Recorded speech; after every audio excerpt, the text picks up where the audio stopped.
ಬತ್ತಿದ ಕೃಷ್ಣಾ ನದಿಗೆ ಮತ್ತೆ ಜೀವಕಳೆ, ರೈತರ ಮೊಗದಲ್ಲಿ ಮೂಡಿದ ಸಂತಸ. ಬಸವ ಟೈಮ್ಸ್ಗೆ ಸ್ವಾಗತ. ನಾನು ಬಸವಚೇತನ್. ಕಳೆದ 2 ತಿಂಗಳಿಂದ ಸಂಪೂರ್ಣವಾಗಿ ಬತ್ತಿ ಹೋಗಿದ್ದ ಕೃಷ್ಣಾ ನದಿಗೆ ಮತ್ತೆ ಜೀವಕಳೆ ಬಂದಿದೆ.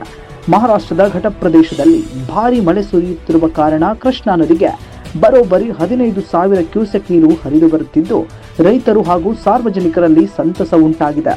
ಕೃಷ್ಣಾ ನದಿಯು ಉತ್ತರ ಕರ್ನಾಟಕದ ಜೀವನಾಡಿಗಳಲ್ಲಿ ಒಂದಾಗಿದೆ.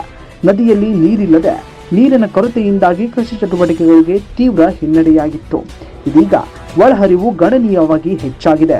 ಚಿಕ್ಕೋಡಿ ತಾಲೂಕಿನ ಕಳ್ಳೋಳ ಗ್ರಾಮದ ನದಿಯಲ್ಲಿ ನೀರಿನ ಹರಿವು ಸ್ಪಷ್ಟವಾಗಿ ಗೋಚರಿಸುತ್ತಿದೆ. ಸ್ಥಳೀಯರು ಮತ್ತಷ್ಟು ಒಳಹರಿವು ಹೆಚ್ಚಾಗುವ ನಿರೀಕ್ಷೆಯಲ್ಲಿದ್ದಾರೆ.